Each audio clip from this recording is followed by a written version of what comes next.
one's like, can I call my mother? I'm like, no, you can't call. You're under arrest. You can't call your mother. The other one's like bawling. And I said to my colleague, it's a tall fucking woman. You can say that again. Big feet and everything. So you go into Pakistan. Take me into like day one there. You get on the ground. What are you doing? Who are you talking to? Oh my God. Day one, I arrive at 4:00 in the morning from London. It's a beautiful country though. It is actually a beautiful country. Their food is fantastic. I gained a lot of weight there just in Pakistan? Yeah. I even, when I went back home, I even dreamt about Pakistan. I loved the place. It's rough. You have to accept the fact they're trying to kill you. And you accept the fact that you're going to catch some god-awful disease. And if you just accept it, just surrender to it, you'll actually enjoy yourself. Huh. Yeah. Not on my list of places to go, but maybe I'll reconsider. That's a no. Yeah. Don't you fucking dare. So I arrive at 4. The driver says, I'll pick you up at 7 to take you in. I said, oh God, please let me sleep till 8, please. Pick me up at 8. So I go in at 8, go up to the chief, the deputy chief. Hi, I'm the new guy. The chief I knew actually from the farm. Where'd you go? Like, where is this? The American Embassy. Okay, you're at the actual embassy. Got it. And they sat me down. They said, okay, here's what we want you to do. We want you to come up with a standard operating procedure for taking down a terrorist safe house. I said, all right. Now, I had never done this before. In my training, I had been trained to recruit spies to steal secrets, to develop sources of information, not to kick down the door of a safe house and grab everybody and put them in flexi cuffs. This is new to me. So I went back to my office with a legal pad. And I'm thinking, how do I take down a terrorist safe house? Well, number one, I would want it to be dark. So I wrote 0200 at the top of the paper. And I thought I would need stuff. Like I need battering rams and guns and ammunition and night vision goggles and secure communications, and, I made a long list of stuff. I went to www.galls.com, GALLS.com. It's a police supply warehouse in Kentucky. And I ordered everything I needed. And I put it on my credit card. Wait, you paid for it? Sure. And then I just reimbursed myself. Oh, okay. Yeah. That works. All this shit came in a giant crate like a few days later, except the secure comms I got from headquarters. And I had an unlimited budget. Quite literally, it was unlimited. So I figured 9/11 is still an open criminal investigation, and as much as we might hate to do it, we got to invite the FBI to be there with us. And then, this is Pakistan, so we probably have to invite the Pakistanis since it's their country. Yeah. And we're busting down doors in their country. I would be upset if these Chinese gangs were roving around busting down the doors of Americans and grabbing them, right? But the Pakistanis are not that. Their intelligence agency is historically kind of two-faced, no? Very much so. But that's kind of the good part. Mm. There are 2 very distinct factions within the ISI, right? The one I dealt with were all trained at Sandhurst, the British West Point, spoke English fluently, absolutely fearless, would happily give up their lives for the mission. The other faction had long beards, walking around, Bismillah ar-Rahman ar-Rahim, Alhamdulillah, Malik Yawmiddin ar-Rahman ar-Rahim. Yeah, you don't want to deal with those guys. Those guys are going to cut your throat as soon as you turn around.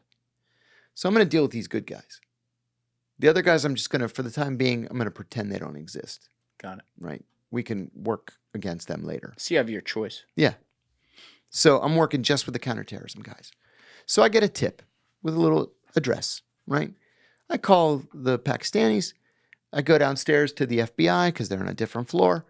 And I said, hey, I got a tip. We got an address. Let's hit this place 2 o'clock. We'll see how we do. 2 o'clock we go. It's two CIA, 2 FBI, 2 ISI, and then a contingent of local Islamabad police who are seconded by the ISI, just to make sure, we're all safe. So we take this battering ram that I got from Kentucky, bloop, we bust the door down, and there are these 2 kids in there. One's 18, one's 19, and they start bawling. They were from Tunisia. Mm. And we cuff them, and one's like, can I call my mother? I'm like, no, you can't call. You're under arrest. You can't call your mother. The other one's like bawling. And I said to my colleague, this is the fearsome Al-Qaeda. This is what we're so afraid of. They're fucking children. Mm. Like, maybe this is just a fluke. So we took him to the Rawalpindi jail. Just locked him up. A couple days later, I get a call from a friendly Arab intelligence officer, a brigadier general. And he says, hey, I heard you're the guy that we talked to about these. The word got around. I said, sure, let's meet for coffee. So we meet for coffee. He sort of pushes a paper across. He said, here's an address. Some bad guys in there. I said, okay, thank you. I took the paper, finished my coffee, went back to the office.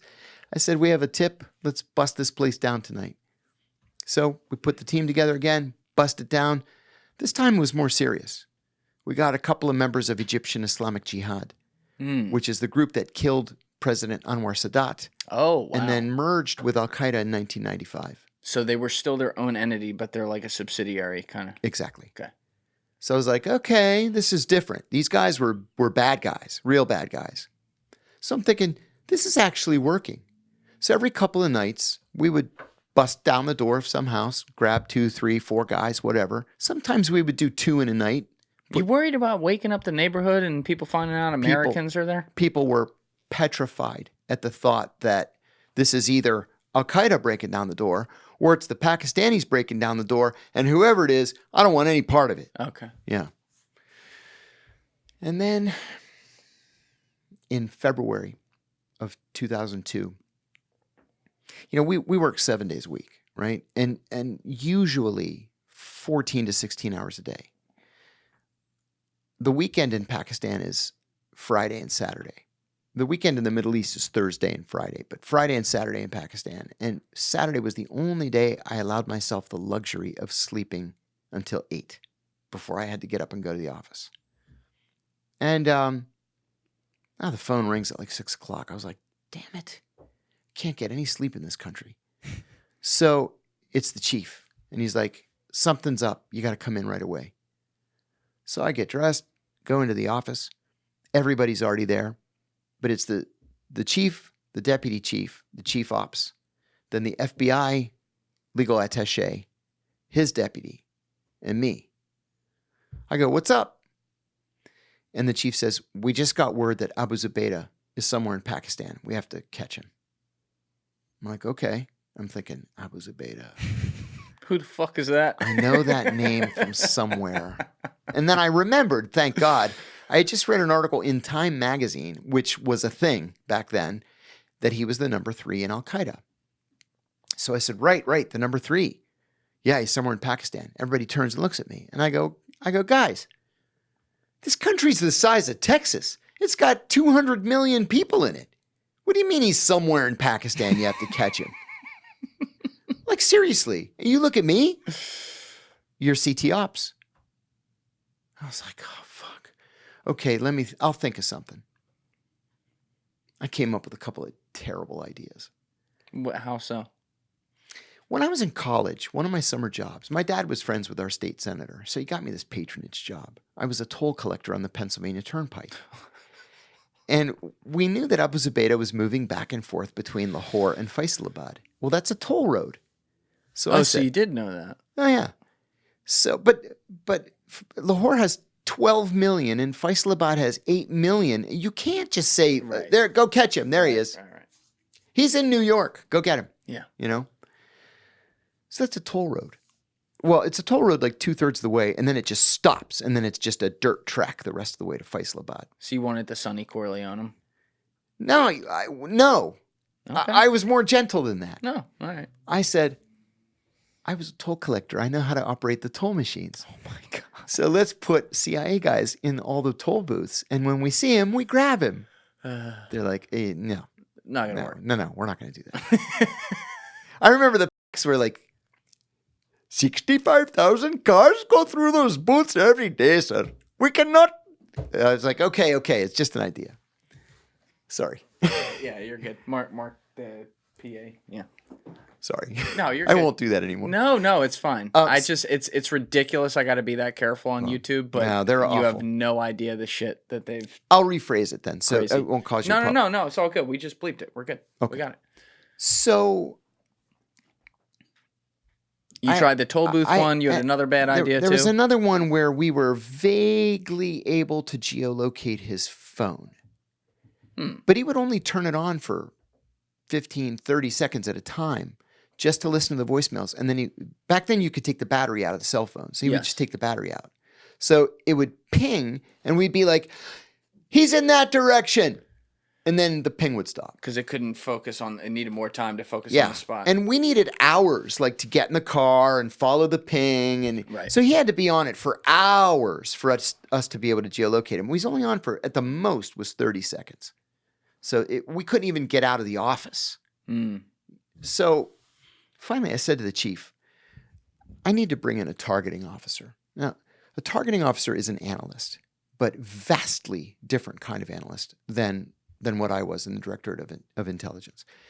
An intelligence analyst is reading all source intelligence and writing articles or papers for the president, the vice president, the secretaries of state and defense, the national security advisor.